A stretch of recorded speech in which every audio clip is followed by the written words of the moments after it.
Добро вечер, 24 отворено. Човекот, велат, се бори посилно за своите интереси отколку за своите права. Дефиницијата на лудилото според Ајнштајн е нештата постојано да ги правите на ист начин, а при тоа да очекувате поинаков резултат. Уште поголемо лудило е доколку тие нешта се доверуваат на едни исти лица или партии. Лудилото полека почна да се лечи. Парадоксалната филозофија за 11 години власт на чело со Груевски донесе капитулација на најмоќната и најбогата партија под силниот притисок на јавноста, граѓаните, но и на странската булдожер дипломатија. Мандатот стигна во рацете на лидерот на СДСМ Зоран Заев. Се чека новиот владин состав. Се кројат стратегии, се чекаат конкретни дела. Кој ќе седне во министерските фотели, но уште поважно, каков концепт ќе понудат пред граѓаните новите коалициони партнери. Гости во вечерашното издание на емисијата Отворено имаме еден интересен состав. Имено измиксавме малку граѓански активисти, малку политичари, како би можел да ја отвориме суштинската дебата на идните владини политики. Дали ќе продолжиме каде што застанавме или ќе донесеме вистински промени. Во студиото, како што најавив, Жаклина Димовска. Тоа е мајка на пред време починатиот млад ангел Тамара, на сите добро позната. Добро вечер. И благодарам што дојдовте вечерва во студиото. Дамјан Манчевски, подпредседател на СДСМ. Добро вечер и за вас. Кастриот Реджепи од движењето Беса. Веројатно исто така дел од идната коалициона влада, но за тоа помалку ќе поразговараме и во текот на емисијата. И Константин Битраков, еден од поистакнатите членови своевремено на студентскиот пленум во времето кога почнува протестите, кога почна зародишот на сите оние граѓански активности, а сега дел од академската фела, ако може така да кажеме. Добро вечер и за вас, на некој начин. Жаклина Димовска, ќе почнам со вас. 2,5 години подоцна, многу војувани битки, многу протести, со голема горчина на срцето поради загубата, но вешто ја криевте на вашиот лик. Можам ли сега да ве прашам каде работите? Тешко прашање, пред се. Моментално не работам никаде, бидејќи сум бележана како државен непријател во Република Македонија, бидејќи после сите протести што ги организирав, за прерано починатата Тамара, мојата керка, која се случи благодарение на неодговорноста на институциите, да кажам, и неодговорноста на нашиот здравствен систем. Се случи тоа што се случи и затоа останав без работа и без право на живот, да кажам. После сета голгота, после сите закани, после се, почнувам да сваќам во какво општество уствари живее. Катастрофално.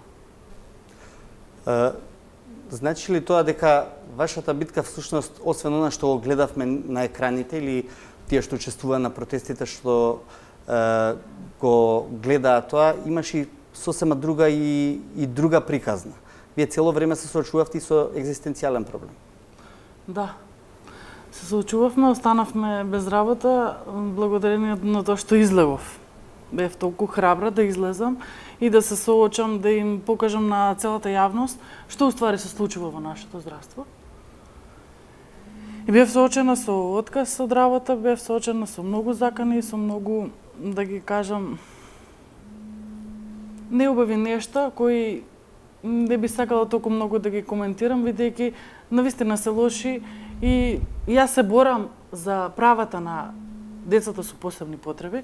Имам еден поклон за вас, Младен, значи еве јавно го кажувам ова, за ова секогаш ќе се борам, секогаш се борев и секогаш ќе се борам, бидејќи мојот ангел беше дете со посебни потреби, кој не доби шанса за живот и затоа ви го поклонувам ова да ни биде мотив да им помагаме на сите болни луѓе пред се на децата, бидејќи те се нашата иднина. Не вртете им грб на децата со посебни потреби. Да, бидејќи на мојот ангел му беше свртен грбот. И тоа е логото. Добро, тоа веројатно и не е единствената неправда во оваа наша Македонија. Главното прашање е како понатаму. Ќе ве навратам и на случајот со Тамара малку подоцна. Дамјан Манчевски после сето ова што се случи, после конечно добивање на мандатот на Зоран Заев, малку подоцна ќе ве прашам околу актуелностите. Мислам дека тие во моментов не ни се во фокусот. Можеме ли да зборуваме за вистински промени, да не ни се случуваат вакви неправди понатаму во општеството? Има ли визија СДСМ како главен коалиционен партнер или најголема партија во Република Македонија која што е во власта, како ќе успее да го разруши овој систем кој што произведуваше неправди? За жал, не е само овој случај, постојат и многу други подеднакво трагични или помалку трагични случаи кои што не доведоа во оваа ситуација. И пред се работи за неправда. Немањето на правда, на правен систем, на државен систем кој што ќе се грижи за граѓаните не доведе во оваа ситуација. И ако се сеќавате, и ние тоа го признаваме, не беше СДСМ со така наречените бомби. На дел од граѓаните можеби им ги отвори очите да видат со какви луѓе навистина имавме работа во досегашната власт. Но граѓаните кои што трпеа неправда и кои што кога ќе ги слушнеа случаите како Тамара или Мартин Нешковски или слични, беа тие кои што го поведоа тој процес на граѓански отпор. СДСМ беше еден дел од она што беше протести, граѓански отпор на претходниот режим. Повеќе усмерувач, да речеме, на... Ние се приклучивме најискрено како рамноправен дел, како граѓани. И ако се сеќавате, дури многу внимававме во тој период, не сакавме да ние бидеме тие кои што дури сме предводници на тој процес. Затоа што навистина се работеше за борба со неправда. И тоа беше тоа. И затоа се доврзувам на следната тема за која што веројатно ќе ме прашувате. Толку многу различни политички субјекти сега се обидуваме и верувам дека ќе успееме да создадеме влада. Ние сме премногу различни помеѓу себе, но борбата со неправдата и со режимот не наведе да соработуваме заедно и тоа мислам дека успешно ќе го приведеме при крај тој процес. Кастриот Реджепи, дали во идната влада ве водат исти принципи и битка за правдина, да речам, во една ситуација кога Македонија се соочува со немаштија, економска, политички проблеми и предизвици? Мислите ли дека главниот предизвик на владата ќе биде како да го издигне граѓанинот пред индивидуата, пред политичката партија? Мислам дека Движењето БЕСА се појави на политичката сцена како резултат на сите овие нефункционирање на системот на државниот апарат кој беше заробен од партиите, длабоко партизиран и не возвраќаше никаква услуга на граѓанинот. Може да нагласам дека повеќето од и основачите на Движењето БЕСА се луѓе кои биле активисти во невладиниот сектор. Значи, тие се обидувале преку проекти сензибилизација да дават допринос да се подигне свеста и да кажат дека некои работи не функционираат. Ние сме сведоци и видовме дека сите државни институции беа толку партизирани и само служеа на една група луѓе. Ние имавме прилика да гледаме пропаганди на телевизии за големи инвестиции во здравство и во други институции, но во пракса сите бевме сведоци кој имал случај да оди каков сервис се нудеше. За тоа мислам дека дефинитивно има идната влада има голема задача и се големи и очекувањата на граѓаните. И има голем долг према граѓаните да работи сериозно, да ги врати институциите на нормална, да функционира, за да може да бидат тие сервис за граѓаните, а да не биде обратно. Така да ние имаме наши програмски определби, кои ќе ги дискутираме во разни сегменти со мандатарот, но генерално сите се за подобро за сите граѓани во Република Македонија.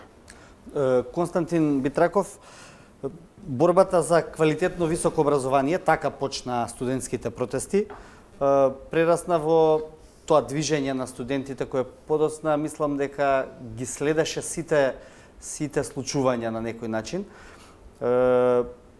Тоа беше прво изненадување, да речеме, во таа демократска Македонија. Како од денешна дистанца гледате на случувањата и колку оваа граѓанска борба беше вовет или основа за денешните извојувани битки? Па, Најнапред би сакал да истакнем дека и самиот овој панел е некој одраз на тоа какво влијание имаше тој студентски пленум, какво влијание имаат тие студентски протести во 2014-та па и понатаму.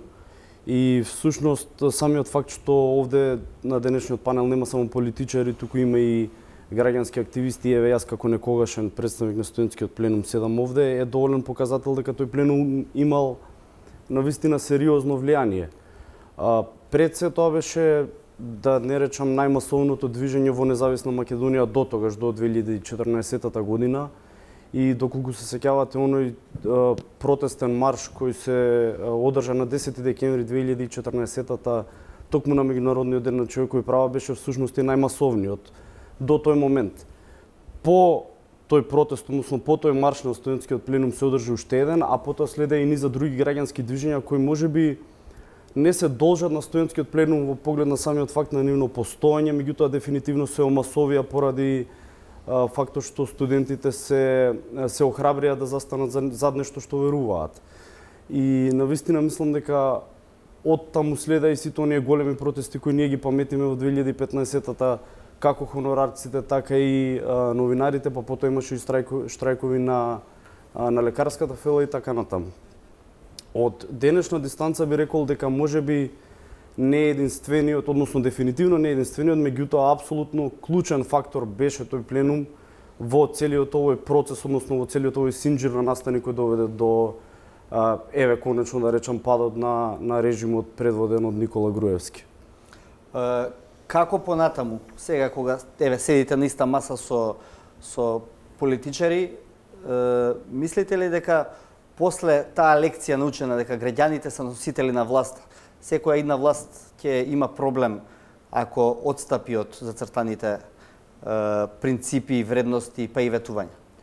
Па, апсолутно би се согласил дека одстапување од таквиот начин на функционирање каде граѓанските движења, оние оригинерни граѓански движења се игнорираат, односно секој пристав во кој нивните барања немаат допир до самите политичари би бил погубен за секоја една власт.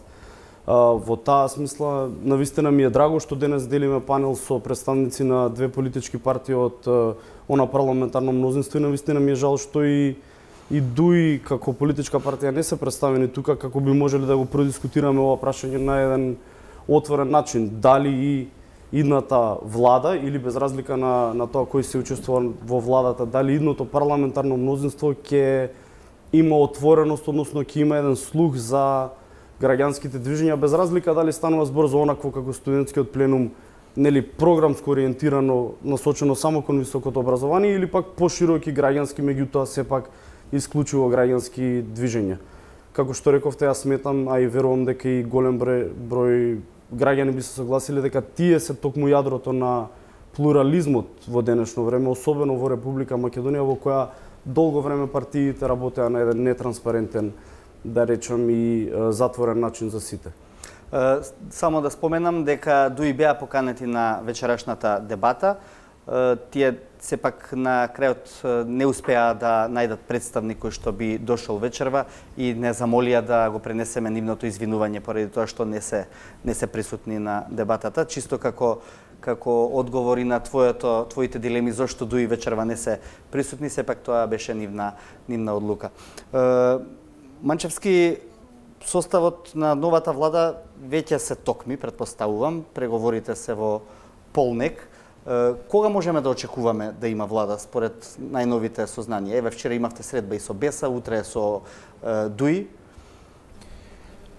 Не наша цел, туку итна потреба на Македонија што побрзо да се формира оваа нова реформска граѓанска влада. Навистина ќе се обидеме што е можно побрзо да ги скратиме роковите и да не чекаме 20 дена за да се формира новата влада, затоа што многу аспекти, премногу долго граѓаните ја трпеа оваа политичка криза, па дури оваа неколку месечна лимбо ситуација на некакво си поплично безвластие и мораме да го забрзаме тој процес. Она што ме храбри е барем иницијално можам да забележам дека и кај нас, но и кај другите партии со кои што преговараме, личните интереси или позиции на одредени поединци не се во преден план.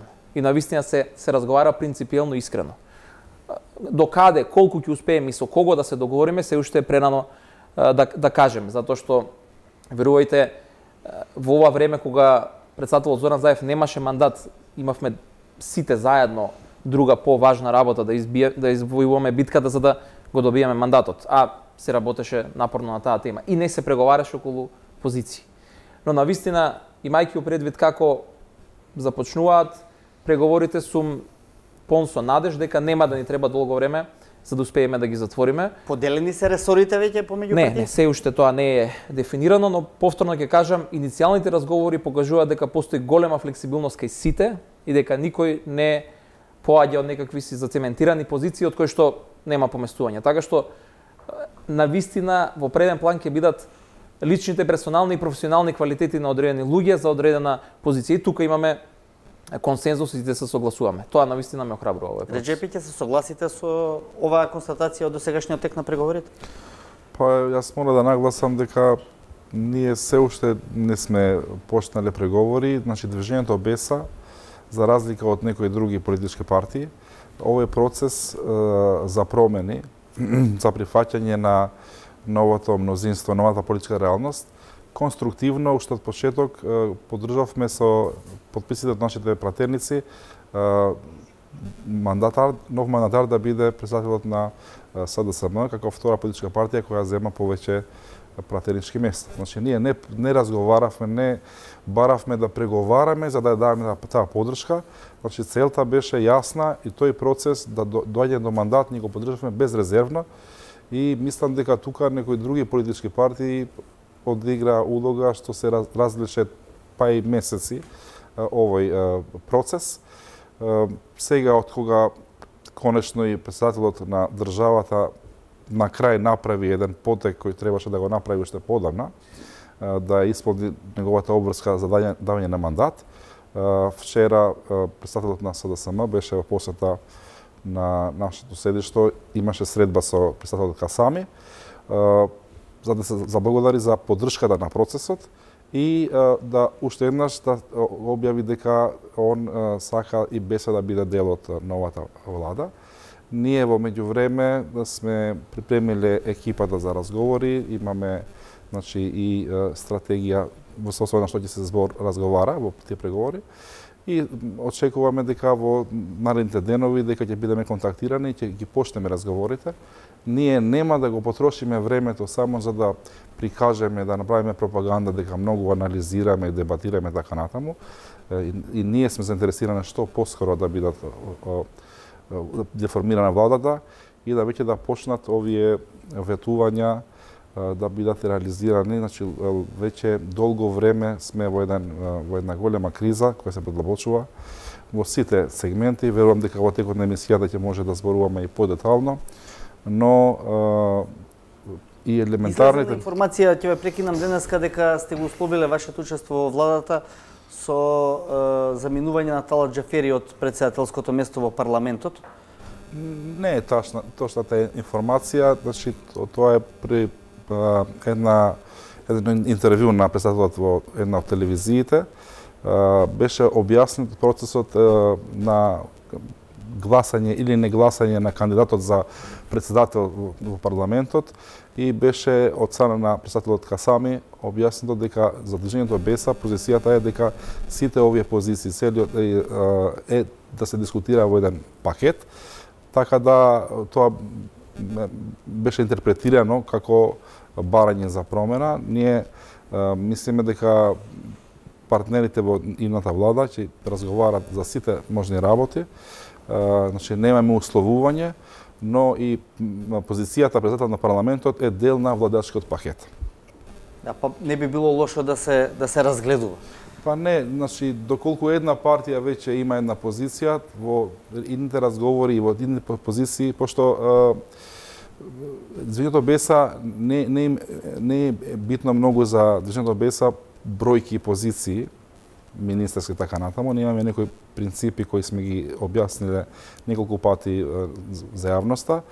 И едно од нив е исто и балансираното владење, значи партнерите да имат партнерите во владата, нивниот збор да се слуша поеднакво. Значи да бидат консензуално донесени одлуките и во тој смисол, значи за сите работи треба да се договорат сите партнери.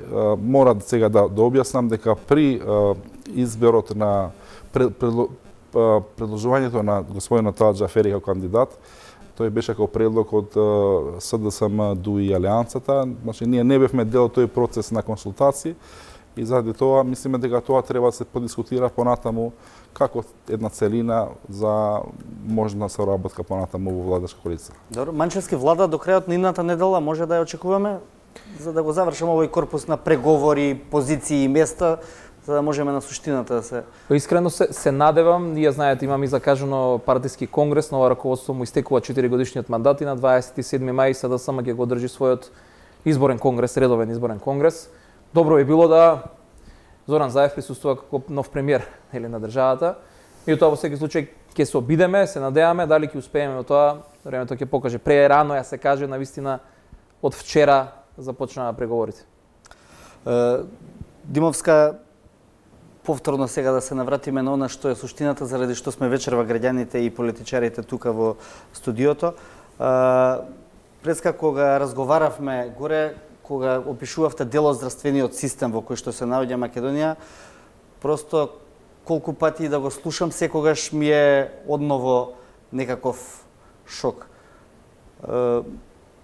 Може ли да не објасните делот таа голгота во која што поминавте? Пред се да кажам, овде сум од граѓански аспект. Чест ми е што седам со идниве политичари, веќе пратеници во Собраниево. Никогаш не сум се занимавала со политика, но случајов некако зазема некаков таков тек што и некоја политика се замеша тука, но во ред. Што е тоа? Е тука сме за тоа.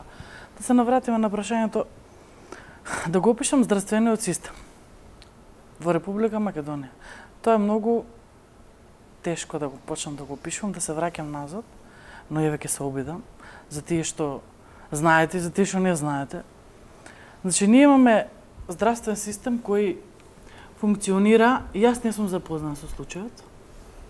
И јас не знам, праша го тој во другата соба, а додека кога одиш во другата соба, тој ти кажува сосем нешто друго. Зборувам за фондот. Значи, во фондот така функционира сето тоа. Влегуваш со куп документи, кои прашање дали некој ќе ги види, дали некој ќе ги разгледа. Кога влегуваш понатака, чекаш да те викнат. Или ќе те викнат или не. Така беше случајот со мене. Никој не ги прегледа тие документи. Никој не ни се јави. Информирани бевме преку писмо, кое беше страшно, со кривина од 90 степени на работен столб. Тебе те викаат дека ти уствари немаш право да се лечиш на државна сметка. Потоа се вклучија и новинари, се вклучија и целокупната јавност. По голем притисок се јави министерот за здравство, да го наречам министер за смрт, јавно. И јавно кажува, ние ќе помогнеме на Тамара. На прашањето на новинарот, знаете, во целост ќе помогнете или само делумно? Или едноставно беше прашањето, или само на уста? Во ред, се ќе покриеме, се ќе биде во ред. Значи, државата ќе покрие се за Тамара. Додека се случи трагичниот настан и после 3 дена ти добиваш писмо, Тамара доди да се лечи во клиника во Турција, каде што се префрлени 30.000 евра, доди да се лечи, кој што големо прашање е каде отидоа и каде завршија. Кога одевте од канцеларија до канцеларија, кога ви велеле не знам јас, си помислите ли со каква тоа ни администрација соочуваме, знаат ли овие луѓе да си ја работат својата работа? Го зборувавте ли тоа? Бидејќи тоа е едно болно прашање што ги чека идниве властодржци. Лично ви се обраќам, вие сте веќе дел од новата влада, да кажам. Значи, таа администрација што постои во тие институции, зборувам за здравствениот систем, значи јас не знам зашо ни е корисна по моето лично искуство. Значи кога ќе влезеш, побараш барам помош од еден, барам помош од друг, од трет, а веќе видливо е дека не може да се чека, дека не може, зошто уопште ни постои таа администрација? Само за наплатен список. Искрено. Мислам дека треба да се створи администрација која ќе си ја работи работата. Која ќе треба да си ја заработи едноставно платата. За да добиеме нешто. За да го избркаме воа зло што ни се случуваше, за да почнеме да работиме, да ги чистиме работите, да ги чистиме тие купови од документи кои никогаш никој не ги видел. Манчевски Реджепи администрација. Значи, тоа е стварно болна точка во македонското општество. Вие во делот на вашата кампања имавте одредени пораки за администрацијата.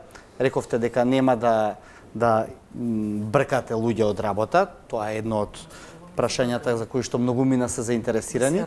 Но како планирате да го решите овој корпус на прашања со администрацијата, бидејќи со 170-180 илјади администрација, а со оваа економија Македонија очигледно има голем проблем. Особено што голем дел од таа администрација не знае да си ја работи добро својата работа. Тука е можеби главното прашање. И сосема сте право, со 170-180 илјади вработени во јавна администрација, барем граѓаните да беа задоволни од сервисот што го добиваат од администрацијата. Ама оно што се случува во здравството, слично и во другите делови на администрацијата. И не е проблемот во луѓето како луѓе, во поединецот. Тој што дошол таму да работи. Ако некој не му даде работа, ако не го интересира што тој работи, туку само да му даде плата за да гласа за него, проблемот е кај оние кои што ја организираат јавната администрација. Точно, ние рековме нема да отпуштаме ниту еден од јавната администрација кој што не се огрешил пред лицето на законот. Ќе се направи сериозна реформа и реорганизација на јавната администрација, каде што главен лајт мотив ќе биде граѓаните да добијат подобар сервис. Кога веќе ги имаме овие луѓе, дајте да ги искористиме за да граѓаните бидат позадоволни за услугите кои што ги добиваат.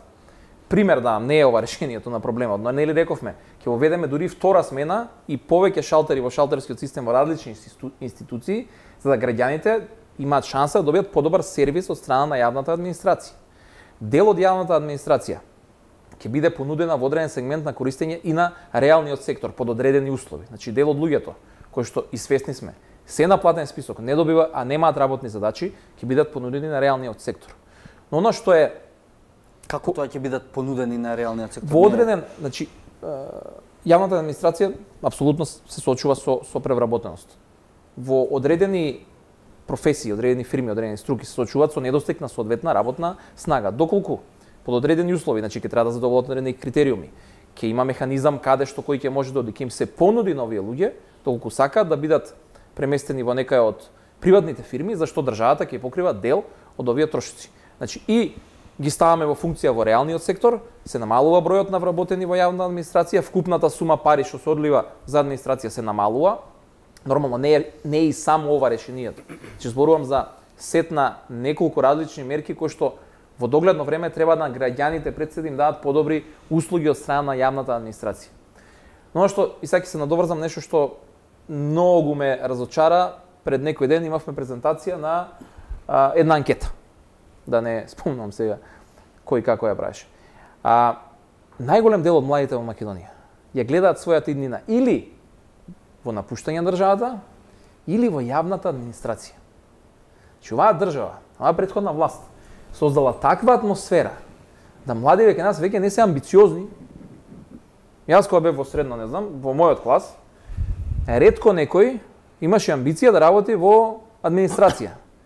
Имаше луѓе што се занесуваа дека ќе станат космонаути, дека ќе одат, ќе имаат приватен бизнис ке тера, дека ќе станат доктори на науки и така натаму. Кој успеа, кој не успеа. Тоа беше нашата амбиција, на цела моја таму генерација и неколку генерации на луѓе што ги познавам. Сега кога гледам дека луѓе младиве гледат решението за својата екзистенција во јавната администрација, тоа е за мене поразително. Решението за младите не го гледаме во јавна администрација. решението за невработеноста не е во јавната администрација, туку во креирање на работни места пред се во приватниот сектор со достоинствена плата. Дел од проблемот на овие луѓе и во здравствената администрација, во здравствениот сектор, затоа што се однесуваат така, зашто се недоволно платени. Банален пример, професор, доктор, неврохирург во клиника државна во Скопје, не знам точно, но не верувам дека зема повеќе од 50.000 денари плата, најплатените. Значи тие отварат глава, оперираат и така натаму и после примале мито. Значи треба да ги мотивираме оние кои што сакаме да ни дадат подобра услуга. Добро, но такви мерки имаше и министерот за здравството промовираше мерки да ги награди најуспешните доктори. Не, па сепак здравството не го покренавме, туку резултатот евидентно го покажавме, го чувме сега. Обратен беше концептот. Они ги казнуваа оние што не исполнуваат норми. Нашиот концепт е сосем различен. Вашата плата, таа што е нормалната, ви е загарантирана. Ако вие сте успешен, без разлика доктор, наставник во училиште, било кој професионалец, вие имате шанса да добиете повисока плата и да бидете награден на различен начин. Кој повисока плата, кој стручно усовршување и така натаму. Сега фаќаме различни веќе теми. Но крајното да го вратиме човечниот однос на администрацијата кон граѓаните.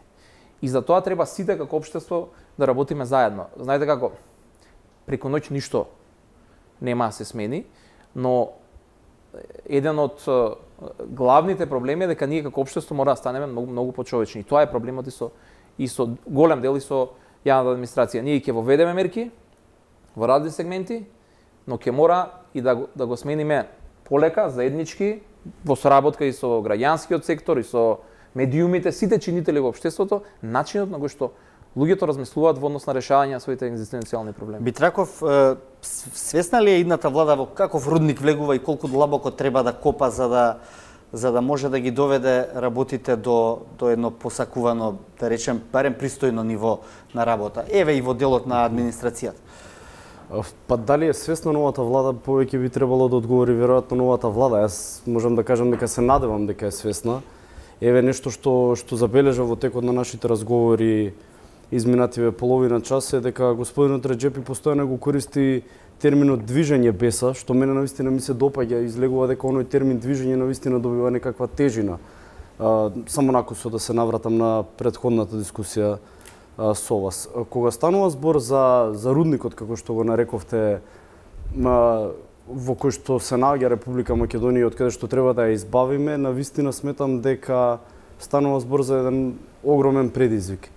И во таа смисла би било навистина добро, односно би било и нужно идната влада да соработува, како што и рече господинот Манчевски, на една широка база и со граѓанските движења и со оние кои што се стручњаци. Меѓутоа, кога велам стручњаци, говорам за оние кои што навистина ќе ја изразат својата експертиза, а не ќе го искажат оно што е нарачано фактички од идната влада.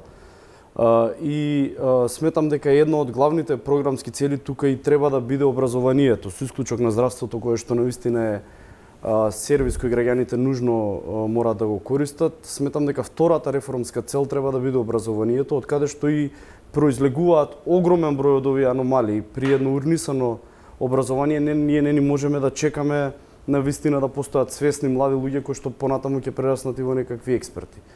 Оттаму се надевам дека почнувајќи со овие сектори на некој начин ќе се избавиме од оваа кал во која Република Македонија е заглибена веќе повеќе години. Да, образованието беше една од, да речам, болните точки на минатото владење, со кое што произведе многу учени луѓе, многу академски кадар. Колку се учени се уште не можеме до крај да потврдиме, но се разбира дека создаде доста неквалитетен кадар, барем според она што можеше да се види изминатите години. Во која насока би требало да се одвиваат реформите во образованието, Битраков? Па по мене, еве да почнам од високото образование, најнапред сметам дека треба да има еден целосно нов закон за високо образование. Тоа е нешто што јас и колегите кои бевме вклучени во студентскиот пленум го говориме веќе 2,5, речиси 3 години, дека едноставно не може да функционира системот на високо образование при постоење на закон со основен текст и 18 измени и дополнувања и неколку одлуки на Уставниот суд.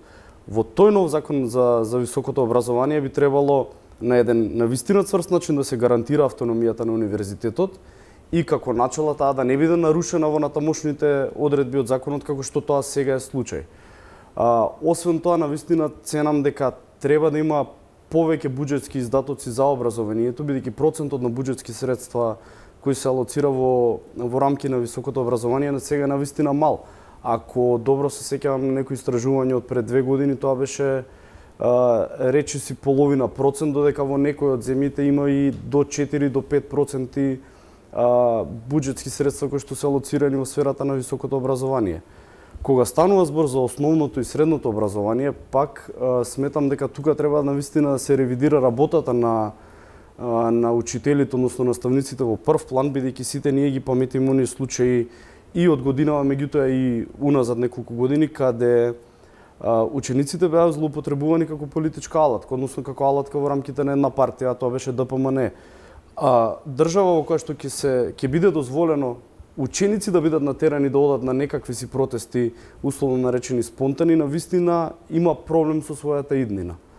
По оваа ревизија на работата на наставниците би требало да се размисли таму дали се потребни реформи, како од аспект на екстерното образование, дали тоа треба да остане во некоја измената фаза каде би било навистина само проверка на целисходноста на методите, а не и метод за казнување, или па би требало целосно да се укине, е прашање кое што ќе треба да го одлучува идната влада. Добро, коалиционите партнери за тоа имаат став, Реџепи, околу екстерното тестирање? И Манчевски се разбира. Значи, прво да уште здраво сам дека се уште не сме се договориле, така да сме дел од мнозинството и добро, но давате подршка во секој случај на формирање. Доколку бидеме, значи, дел од така да ние сме исто така се ангажираме за сите овие работи за кои зборувавме да бидат извршени реформи кои ќе ги стават во функција институциите и образовните институции и здравствените институции и администрацијата да биде оперативна, така да не биде само како инструмент за гласачка машинерија. Значи имаме луѓе кои се плаќаат, а не се систематизирани по работни места. Че треба да се изврши една проценка на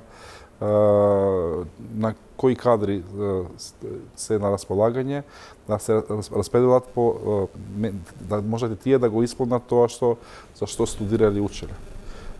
За екстерното тестирање, за жал, се користеше како инструмент на вршење притисок. Че мојата сопруга работи во образование и моите родители се од таа бранша, така да не го постигна ефектот за кој беше кажувано, така да селективно се применуваше, така да ние исто така мислиме дека треба да се укине екстерното тестирање и треба да се ревидират, да се редефинират и образовните програми. Во повеќе случаи не кореспондираат со реалноста и ни текстовите со програмите во образовните институции не кореспондираат, се уште учениците учат со учебници, материјали кои имаат многу неточни информации или пак преземени модели од некои западни земји кои се уште не кореспондираат со нашите реалности, така да треба темелно да се процени до каде е нанесена штетата по влегување во институции и понатаму да се направат реформи и законски промени или донесување на нови закони за да се системот да дава позитивни резултати понатаму и да се врати до вербата и во приватниот сектор, како што нагласи господинот Манчевски, поради тоа што длабоката криза и значи недомаќинското владење на коалиционите партнери до сега, веќе поголем број од фирмите мора да затварат. Значи, јас исто имам искуство во трговија, во целата ова криза беше многу тешко, така да се направи еден пристап кон младите, единствената иднина да ја гледат во државни институции. но и со мислење дека таму и може да не се работи ништо, да биде платен, гарантирана и платата и здравственото осигурување така натаму. Овој пристап мора да се промени, но има многу работа. Новата влада мора да изврши темелни реформи и да го исполни тоа што го очекуваат граѓаните, бидејќи мислам дека голем број на млади не да гледат и излегуваат и одат во земји кај што не знаат и што ги очекува. Ние имавме колку време ќе биде потребно за спроведување на такви реформи? Дали сте свесни? Па, мислам дека не може да бидеме ние да кажеме дека за кратко време ќе се спроведат, но важно е да се почне со по-емергентните сегменти. Мислам дека тука и владењето на правото е голем проблем, значи судството, како што знаеме како функционира, така да треба партнери да се договорат кои се приоритетите и да се започне и да се движат, значи да не бидат само проформа презентирање како големи проекти, инвестиции и така натаму, а во реалност ништо не се случува. Добро, тоа ќе видиме. Само накусо за реформите во образованието, пред да преминеме на реклами, па со прашања од публиката, само да кажем дека дел од публиката денеска во 24 отворено се луѓе од шарената револуција, практично носителите на граѓанските промени во Република Македонија, така да вториот дел од дебатата ќе биде посветен на нивните прашања и на заедничката интеракција меѓу публиката и панелистите. Околу екстерното тестирање, прво, дали ќе го има оваа година? Ние веќе денеска во собранието на Република Македонија го поднесовме предлог законот за укинување на екстерното тестирање.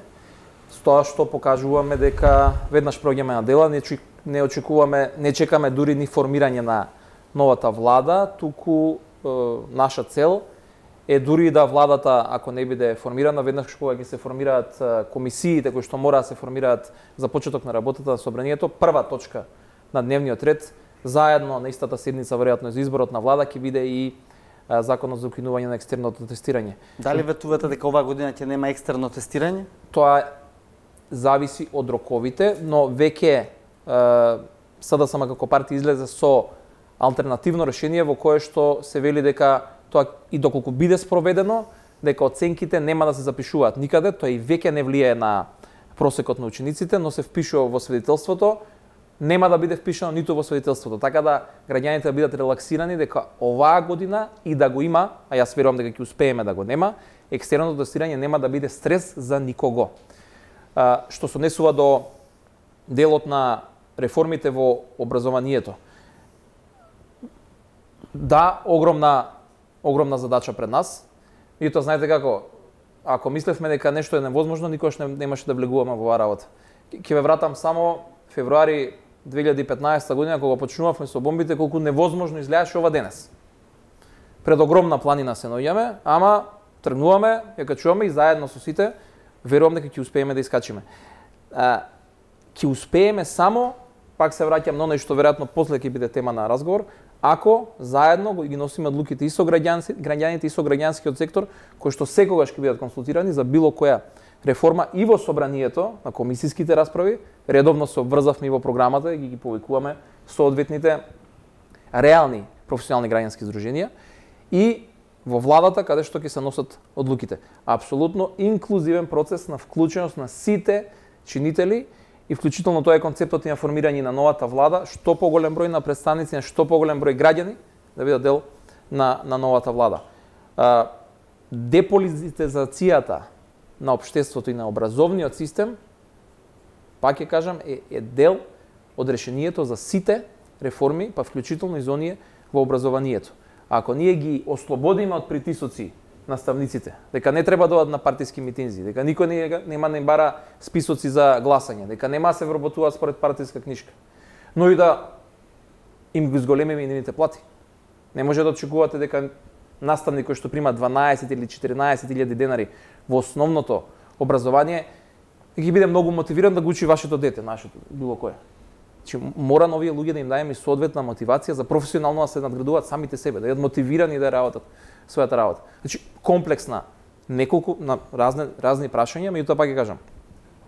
Ништо не е невозможно. Ако се сака, ако се работи, ако се има план, како се можеме да направиме. Добро, како на митинг малце, ама Ќе видиме понатаму реклами, па после со граѓаните.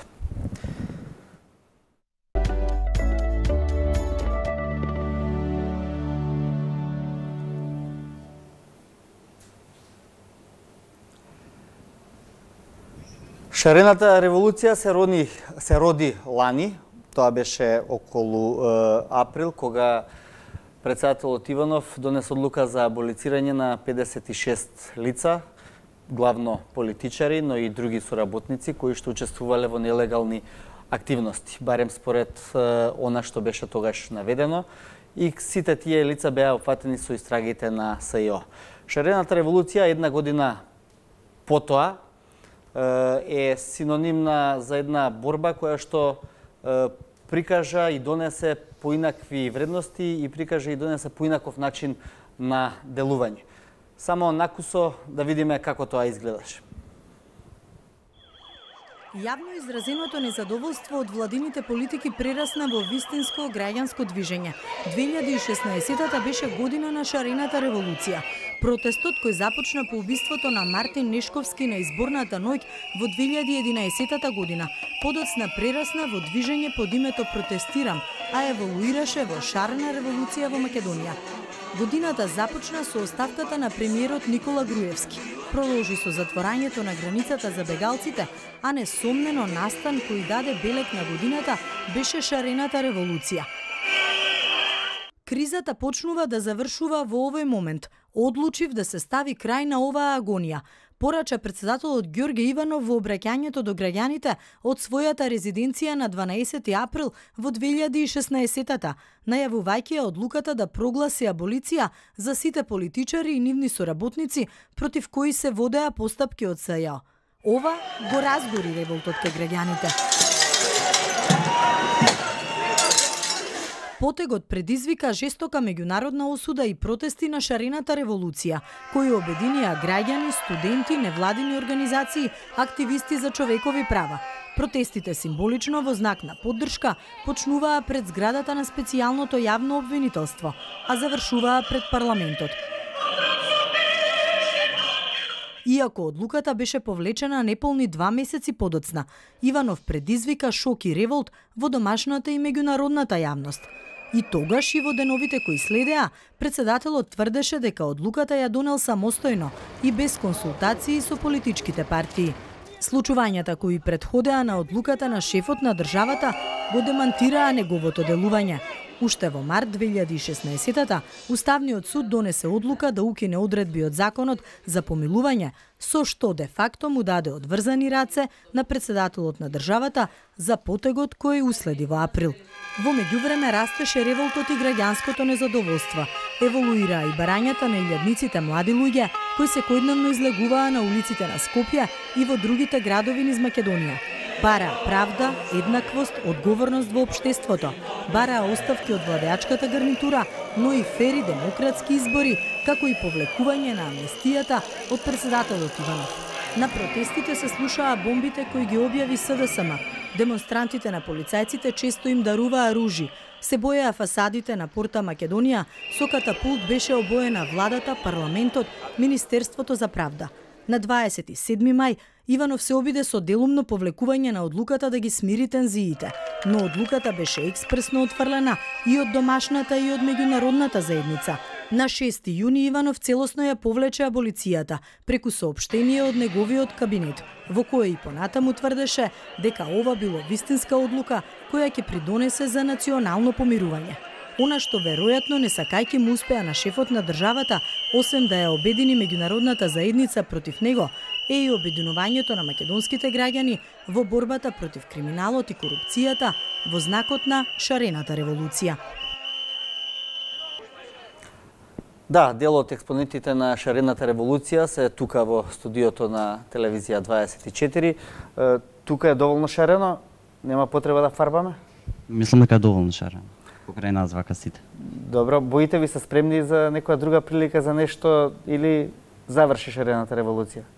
Шарената револуција повеќе би рекол дека беше состојба на умот и како состојба на отпор на се она што го живеевме во изминативе 11 години по тоталитарниот режим на Никола Груевски И тоа избива на површина во врска на шарената револуција и се тоа што представуваше шарената револуција. Она фарба на триумфалната порта беше состојба на умот или беше реална боја? Тоа беше повеќе, јас би рекол, уметност. Беше реална боја на на портата која што е направена со украдени државни пари, наши пари. Така да беше уметност. Добро, за шарената револуција, мислам тука нека ја затвараме дебатава. Сега ќе ви оставам простор на сите вас тука да ги поставиме прашања и до политичарите, но и до останатите наши панелисти да развиеме дебатата. Повели Љуми Бекири. Ќе поставам прашање до идната власт, до представниците на идната власт.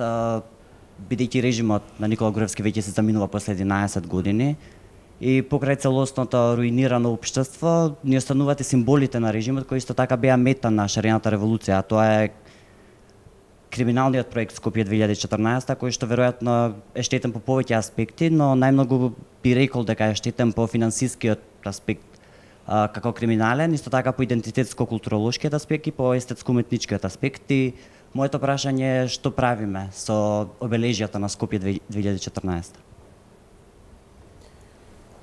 Скопје 2014 пред се, за жал, ќе остане во било која форма една голема лузна на Скопје.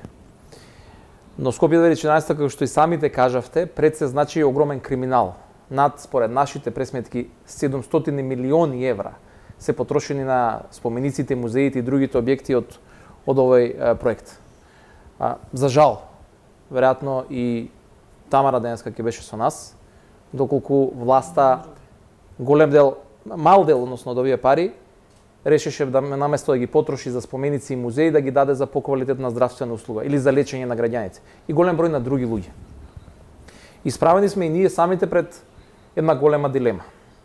И оно што го велам цело време, навистина го намераваме. Значи, за оваа тема, голема тема, мораме да организираме голема, сеопфатна јавна дебата, на која што ќе ги повикаме и сите граѓански заинтересирани здруженија, но и стручната фела од областа на урбанизмот, градежништвото, архитектурата. Ние како политичари не смееме да го имаме монополот на само ние да избуткаме решение на овој проблем. И сега ќе се навратам на нешто што често пати пратениците на ДПМН во собранието нас не обвинуваат од досегашната опозиција дека сме ги сквернавеле обележјата на македонската држава. И самите сте сведоци. Кои објекти беа фарбани? Триумфалната порта, Прометеј, собранието, владата, значи не една капка боја не беше фрлена на споменикот на Никола Карев пред собранието. Манчевски не ве праша дали било фрлено боја, ве праша што ќе биде со Скопје 2014 како проект, бидејќи во многу постапки наведувавте ревизија, промена, не знам, дислоцирање на споменици и така натаму. Мислам дека во тој контекст беше прашањето. Се извинувам вака што упаѓам. Апсолутно, ќе преминам многу конкретно. Она што не смееме да го дозволиме е наредни стотици милиони евра да ги трошиме на санирање на естетскиот изглед на овие објекти или нивно рушење масовно и дислокација масовно, што ќе доведат да нема пари за лечење на други деца.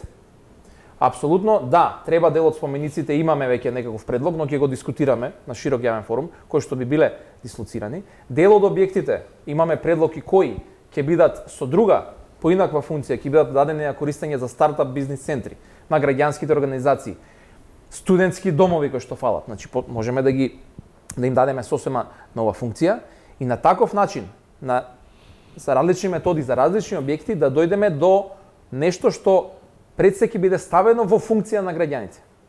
Ама пак, за оваа голема тема, за оваа голема рана на Скопје, ќе треба во широк форум да се разговара и дебатира. Ние имаме наши предлози, но не велиме дека нужно е тоа најпаметното и подготвени сме да слушнеме и нешто поинакво. Може дел од предлозите за дислокација на кои споменици? Видете, да бидам искрен, побаравме дури и евалуација на колку чини дислокацијата, без да спомнам конкретни примери, на една од најголемите споменици. Се работи за над 4-5 милиони евра. За војнот на кој? Конкретно е и за него. Дислокацијата би чинела 4-5 и повеќе милиони евра. Да. Значи, ако го земеме тоа во предвид, дури има некои пресметки дека може да чини 9. Самиот војн чини 9. Зошто дислокацијата би чинела? Па затоа што се демонтира, не сум експерт сега градежен. Добро, градежни експерти многу ми еве нека си 4.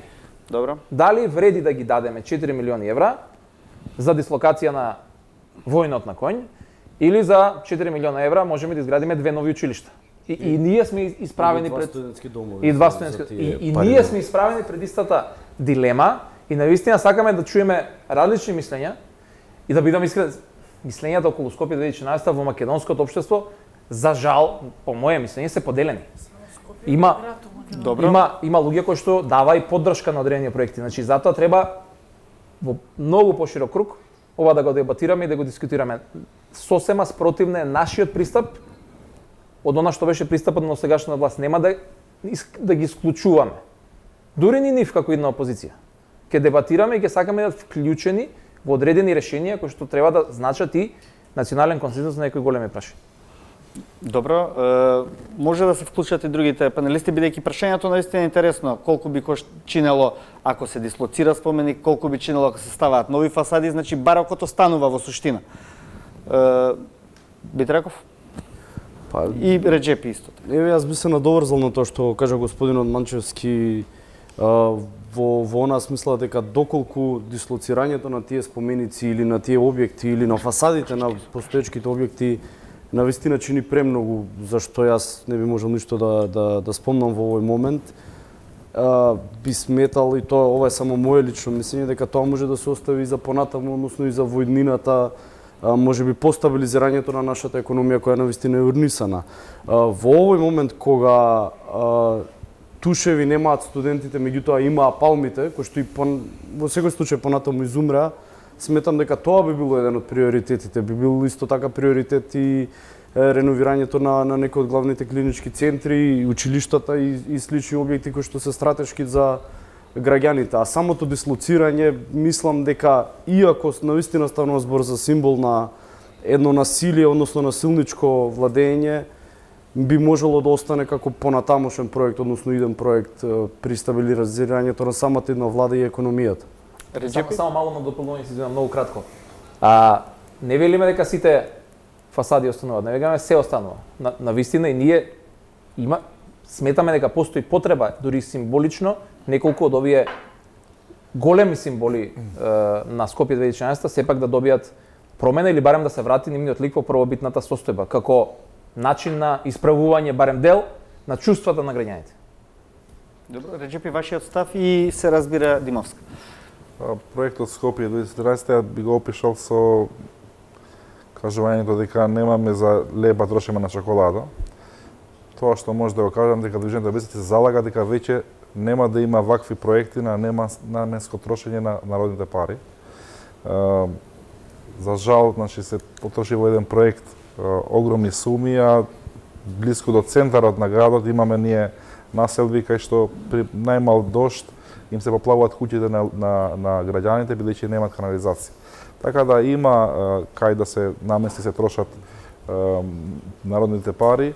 Ние ќе се залагаме исто така да се ревидира целиот проект и да се констатира одговорност од можни манипулации за секој што бил учесник и го користил овој проект како претекст за да врши криминали, да одговара пред. Инаку за дислокација не сме дискутирале, немаме став околу ова. Токму поради овие причини кои што ги напоменавте, ние ги фарбавме одредени објекти од Скопје 2014, тие што ги напомена господинот Манчевски. Имам конкретно прашање дали Движењето БЕСА исто така учествуваше во фарбањето на овие објекти изградени со криминални пари. Движењето БЕСА јавноста е запознаета дека при протестите на Нашната револуција, кои беа против аболицирањето на голем број политичари и во поддршка на СЈО, значи како политичка партија ги поддржа протестите и учествуваше со нивни активисти од партијата и членови од структурите при протестирање. Дали сме фарбали или не активно, значи тоа ќе го оставам без коментар. Може 50 евра казна да добие. Димовска, дали за трошење нови пари во повторно давање нов лик на Скопје или парите да одат таму каде што се најпотребни? Моето лично мислење за Скопје 2014 е буквално како што каже господинот, значи немаме пари за лепа, трошиме за чоколада. Искрено да се пренаменеа парите за Скопје 2014 во проекти на здравството, мислам дека никој не би се побунил. Додека вака стојат само одредени скулптури и сите тие споменици кои се направија само во Скопје, а во другите градови нема ништо. Само Скопје, моето лично мислење, само Скопје ли е град во Македонија? Ева во мојот Велес нема ништо направено. Освен тие палми кои да беа потрошени наменски парите, ќе имаше многу здрави деца, многу здрави луѓе излечени, не мора да се пренаменат во здравството, имаше многу други бранши кои може да се подобри квалитетниот живот на луѓето во Македонија. Благодарам. Ангела, повели. Имам прашање до идната реформска влада. Дали планираат да воведат поголеми санкции за говорот на омраза, затоа што сме сведоци дека во изминатиот период, посебно кога беа протестите за шарена револуција, многу од нас активистите беа подложени на тој говор на омраза и многу од нас не се осудија да покренат постапки пред надлежните судии и ова судство, бидејќи нема доверба во ова судство. Добро, едно од нашите први приоритети ќе биде измена на законот за дискриминација, каде што навистина сметаме дека и веќе се работи на одреден текст. Квалитативно многу може да се подобри пред се санкционирањето на говорот на омраза. Говорот на омраза, особено во последниве година-две, стана пракса на изразување на претходната власт. Таа го мотивираше насилството врз сите. Значи, власта го мотивираше насилството во собранието, власта го мотивираше насилството во општина Центар, власта го мотивираше насилството кога беше нападнат ЛГБТ центарот во Стара Чаршија, власта го мотивираше насилството кога ги тепаа студентите на плоштад. Измената на законот за дискриминација треба да воведе многу поригорозни казни, но и да во детали малце повеќе регулира што значи тоа и кој што може како јавна личност и каде да каже.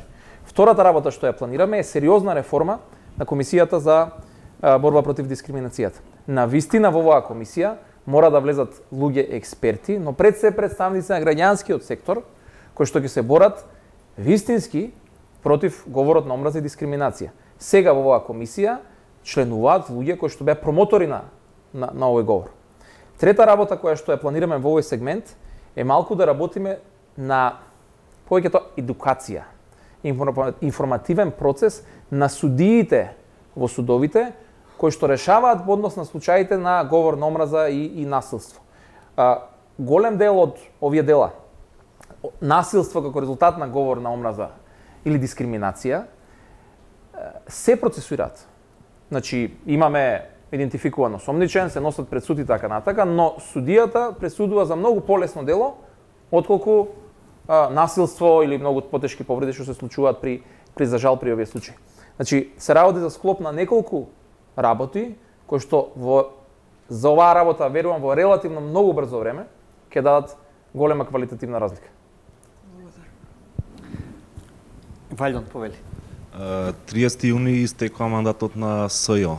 Како мислите да го регулирате тоа прашање и во случај да не обезбедите мнозинство да се продолжи рокот кој ќе ги процесуира понатаму случаевите што се започнати во тоа обвинителство?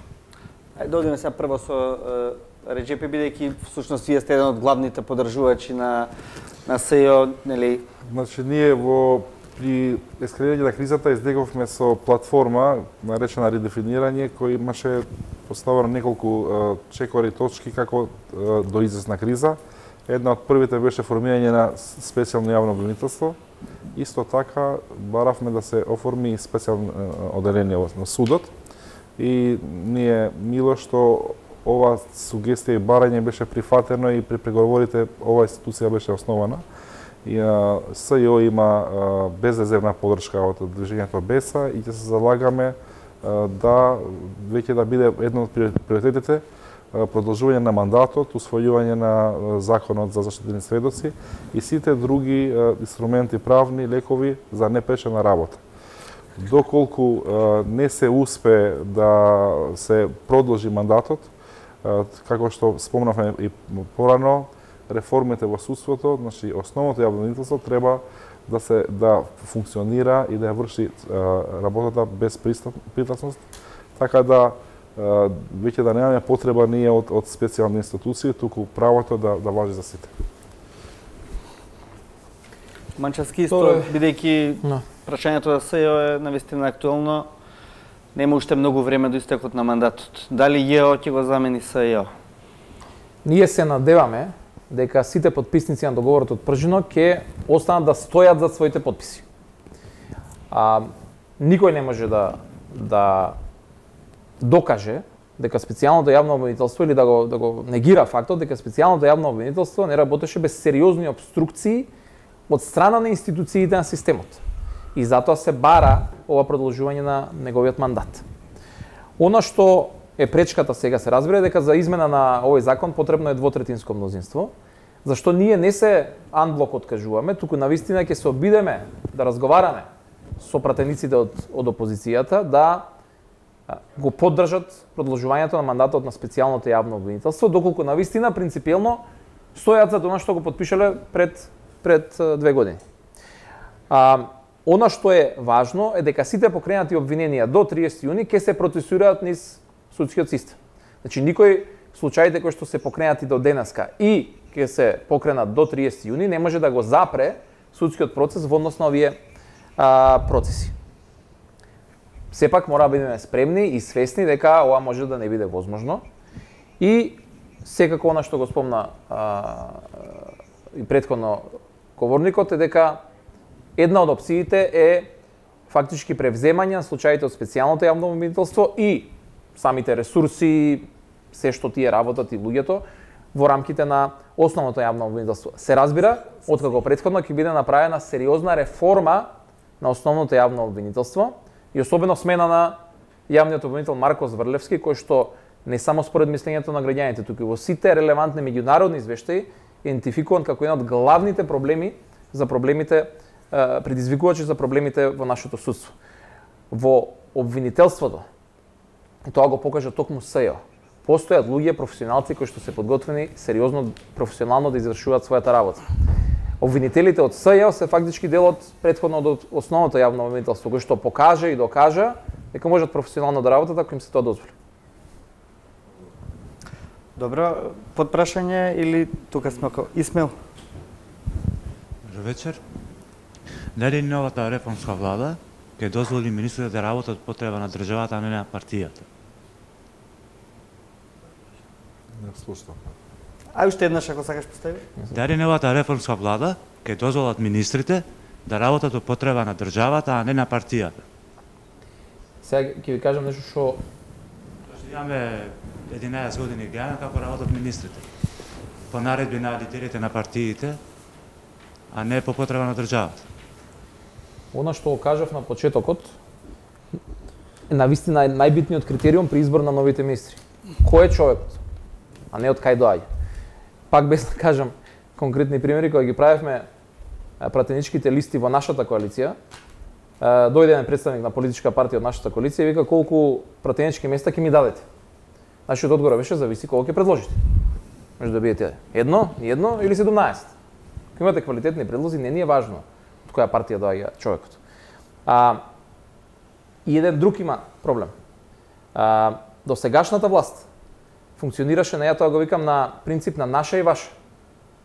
Значи имаше македонски министерства и министри и албански министерства и министри. Таа практика, преку принципот, како што викам, едно општество, ќе ја прекинеме. Во секој министерство ќе постои покрај министрот тим на луѓе од сите коалицијски партнери, кои што навистина ќе бидат професионалци на соодветната задача и заедно ќе го водат овој ресор. Имавме една дебата во собранието сега, каде што господинот Илија Димовски сакаше да се дистанцира од официјален документ на владата, на секретаријатот за имплементација на Охридскиот рамковен договор, ама вика тоа е на секретаријатот за Охридскиот рамковен договор. Друга влада некоја. Колку влади имав, колку власти имав Македонија? Кој функционираше овде бинационално? Значи, апсолутно тој концепт ќе го смениме. Едно општество значи државата еднаква за сите граѓани, интеграција на граѓаните во општеството, но и заедничко делење на одговорноста за сето она што се случува. Така што ако ова вака ги поставиме работите апсолутно со инклузивноста на процесот и на консултации со граѓаните сами ќе треба тоа да го почувствуваат. Реджепи? Значи, прашањето е многу погодено и на место во тој правец за да се превенира да се случи во иднина. Ние како движење Беса не би биле среќни само на промена на една политичка гарнитура и доаѓање на друга која ќе ги продолжи со истите практики. Заради тоа една од барањата и тема на разговори во преговорите ќе биде и балансираната власт. Што подразбира? Партнерите во владината коалиција да имат позиции по министерства и во институции за да може да се балансира власта и во смисол на контрола, checking balance. Така да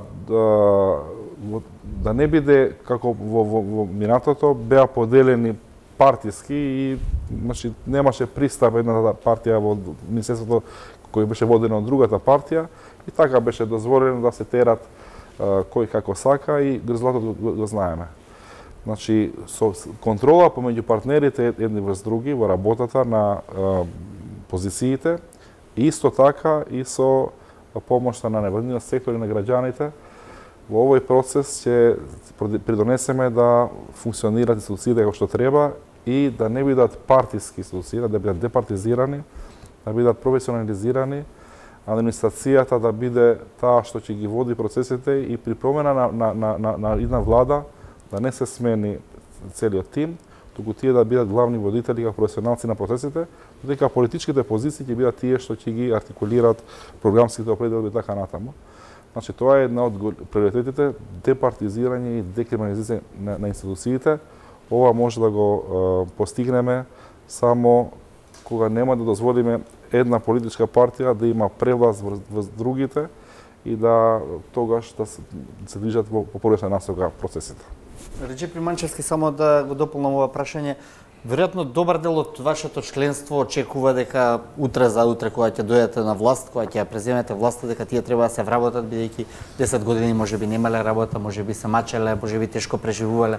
Како ќе им објасните дека нема место во администрацијата за нивните вработувања?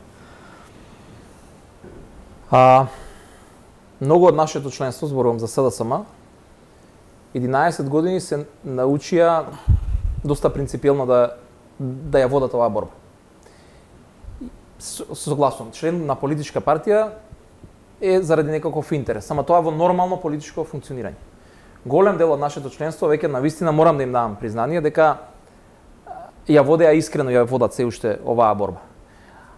Она што кажав на почетокот, навистина и го промовираме кај нашите поддржувачи. Ние сериозни мерки и политики имаме во отварање на нови работни места, пред се во приватниот сектор, со достоинствена плата. И тука е голем ред на мерки кои што, ако нам во детали, сега не треба уште една емисија, но ги мотивираме да бидат амбициозни, да своето решение на својот проблем го бараат младите дури во почнување свој бизнис, во занимање со земјоделие, во продолжување на своето образование, и ми нудиме младинската гаранција. Сепак влегов во детали, но искрени се во оваа борба и навистина ми е драго што е тоа така. Ќе видиме колку ние, како идна власт, ќе успееме да во релативно догледно брзо време, не на нашето членство, да го решиме генерално проблемот со невработеноста во Македонија. Идеално решение нема, но доколку искрено работиме на решавање на проблемот, треба да има решавање за сите. Значи не се зборуваме за нашето членство само. И затоа дел од таа политика е дека нема никого да бркаме од работа. Да, но да не се, мислам сега малку е претежок збор, да не се лажеме. Луѓето очекуваат, тие што гласале очекуваат. Има многу такви кои што се научија на таков клиентелистички пристап. Гледаат дека тој постои, веројатно многумина го очекуваат тоа од вас, и од Беса и веројатно и од ДУИ. Добро, предизвикот е пред нас. Ние ќе треба да се справиме со тоа, но она што го гарантираме дека никогаш нема да дозволиме јавната администрација да стане предмет на задоволување на партиски интереси на новата власт и дека делот решението на проблемот, па кажам, не е ни отпуштање на луѓето што се бројат во вкупната бројка на невработени. Нашата успешност како идна власт ќе ја мерат според процентот на невработеност и колку нови работни места сме отвориле. И нас тоа не интересира пред се. Така што нашиот фокус ќе биде во Тоа е суштината на економијата практично, отварање нови работни места во приватниот сектор. Значи, стварање на работни места во реалниот сектор не да биде приоритет и единствена опција на вработување администрацијата и ослободување на администрацијата од канџите на партиите. Ние сакаме, тие администратори знаеме дека тие биле принудени да функционираат така како партиски послушници поради притисоците. Ние сакаме да дојде до тој степен да тие да се определат по нивна волја, да немаат обврска при партиите, да ја вршат својата работа професионално, без некоја обврска дека треба да им служат на партијата. Но доколку се прекинат злоупотребите и во еден транспарентен процес средства буџетски имало во Македонија и ние се уште има, се задолжува, значи од ден на ден, значи, но како се биле тие употребувани? Да речеме субвенциите на земјоделците. И тој механизам се употребувал да се даде на група на луѓе кои после би ги разделе тие земјишта, значи се било во систем на манипулација. Во сите многу сектори ќе се отворат можности за вработување и се гледа на перспектива на младите луѓе дека не мора да бидат само државна администрација. И уште нешто, значи иако луѓето очекуваат и тоа е потреба да се вработат, но мора да нагласам дека повеќето од членовите и основачите на Движењето Беса биле вработени во опозиција, значи немале потреба преку политика да до вработување, но сака да допринесат конкретно во промена на ова состојба. Ова звучи утопистички, реално или оптимистички што го зборуваат сега Манчевски и Кастриот? Сам дека само голем оптимизам и мора да се трудиме да го оствариме тоа. Реално до сега беше праксата таа. Значи, ти влезеш на работа, али ќе бидеш партиски послушник на таа партија или било која да е. Но се надевам да ставени сте под голем предизвик. Пред се треба да исчистите големо ѓубре пред вас, кое е оставено реално од Груевски, да го кажем, груевизмот, како го кажуваме ние, за да дојдеме до цвеќето, за да можеме да функционираме и да правиме нешто што треба да го правиме. Реално, имате голема задача и пред се треба да би... Моето мислење е, ако сте подготвени за критика, мислам дека ќе биде подобра за вас, бидејќи досегашната власт немаше ниту слух, ниту нешто за да дојдеш, немаше никаков механизам за да дојдеш до нив. Доколку вие го продолжите таа пракса да ја продолжувате, мислам дека ништо нема да се случи, немаш ништо да се промени. Доколку сте подготвени на критика, мислам дека ќе се случи она што треба да се случи.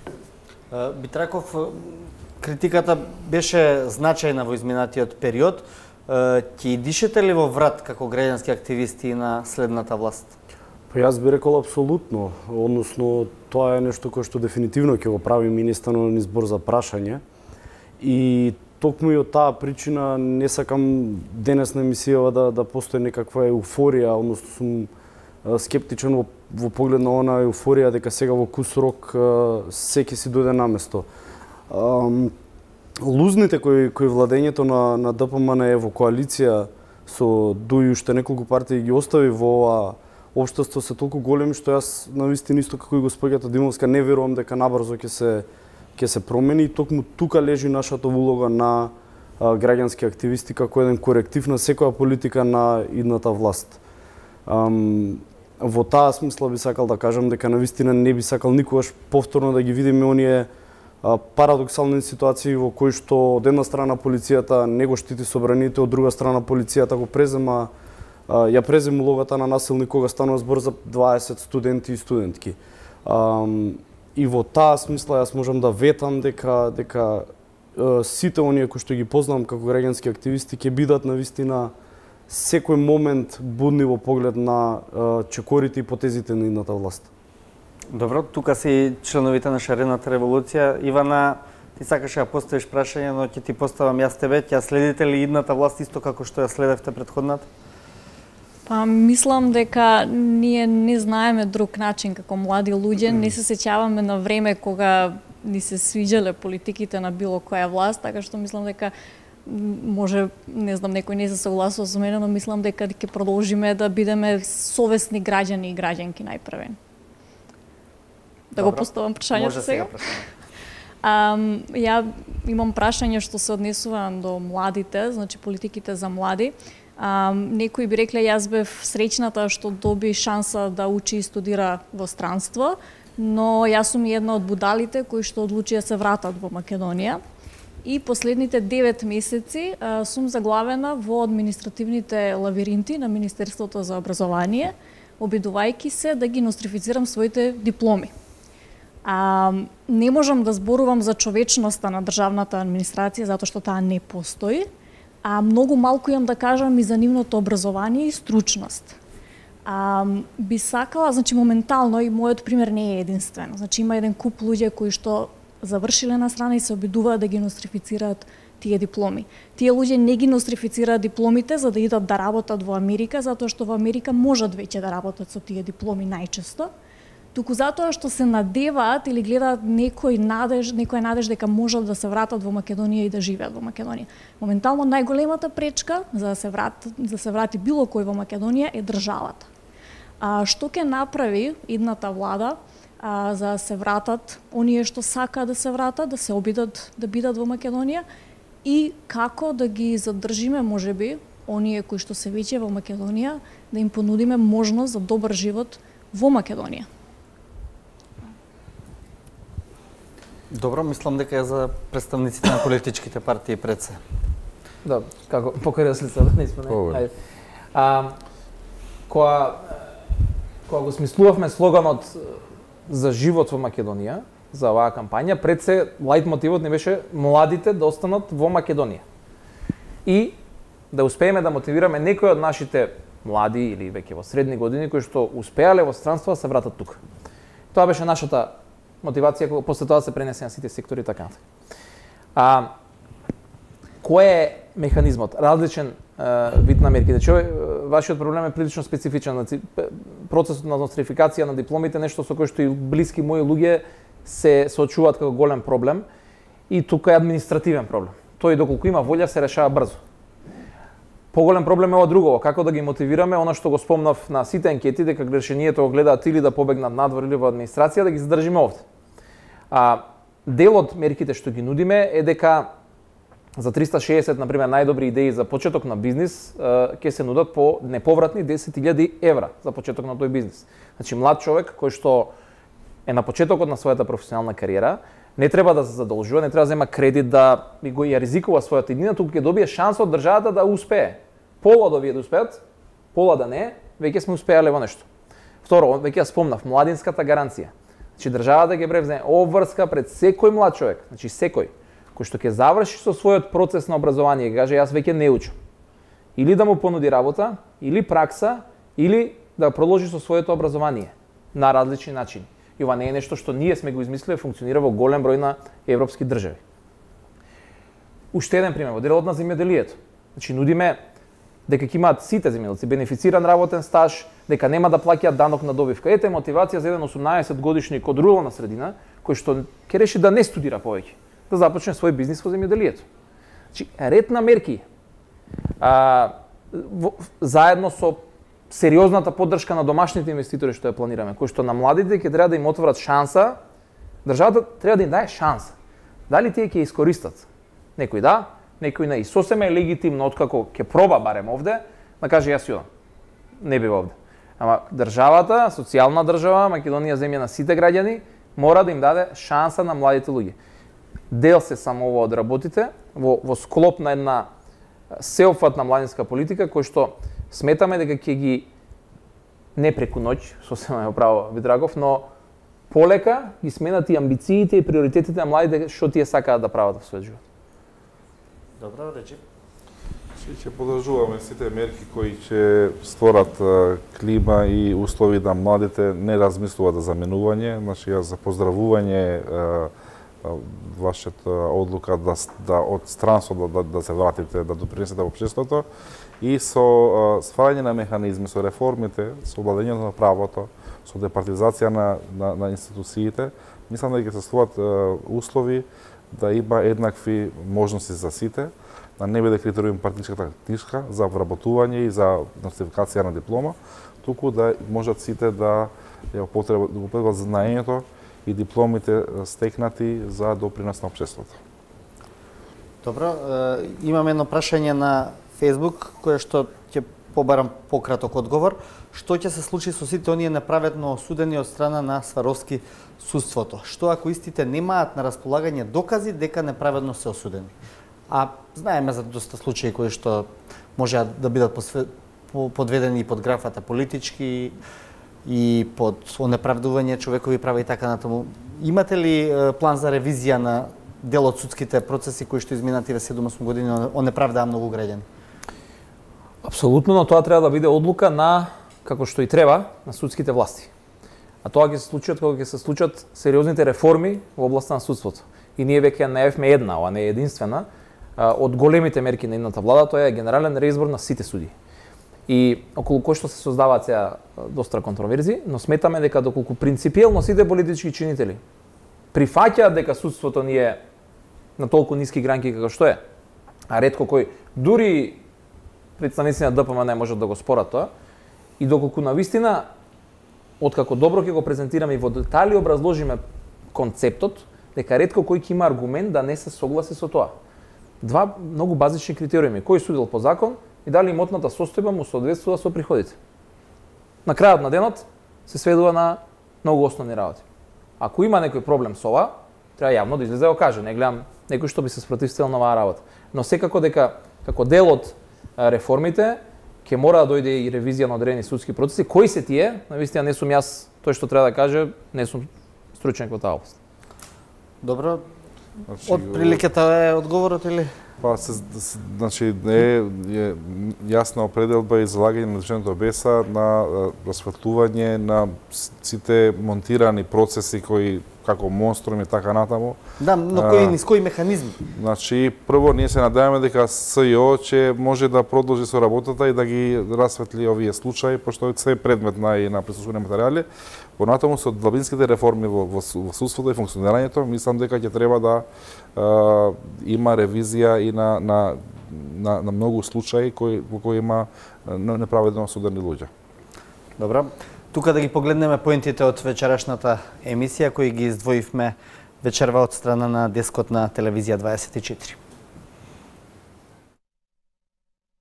Значи, ние имаме здравствен систем кој функционира, јас не сум запознан со случајот, со кривина од 90 степени на работен столб, тебе те викаат дека ти уствари немаш право да се лечиш на државна. Решението за младите не го гледаме во јавна администрација. Решението за невработеноста не е во јавната администрација, туку во креирање на работни места пред се во приватниот сектор со достоинствена плата. Дел од проблемот на овие луѓе и во здравствената администрација, во здравствениот сектор, затоа што се однесуваат така, зашто се недоволно платени. Учениците беа злоупотребувани како политичка алатка, односно како алатка во рамките на една партија, а тоа беше ДПМН. Држава во која што ќе биде дозволено ученици да бидат натерани да одат на некакви си протести, условно наречени спонтани, навистина има проблем со својата иднина. Партнери да се договорат кои се приоритетите и да се започне и да се движат, значи да не бидат само проформа презентирање како големи проекти, инвестиции и така натаму, а во реалност ништо не се случува. 24 отворено, ова е самиот крај. Почитувани панелисти, ви благодарам што бевте вечерва присутни тука. Почитувани револуционери, ви благодарам и на вас што расветливме дел од дилемите. Ветивте дека ќе дишете во врат на секоја власт. Се надеваме дека тоа ќе остане така, бидејќи власта е добра само ако одзади ја гонат и успеваат да ги фатат грешките. Почитувани гледачи, останете со телевизија 24.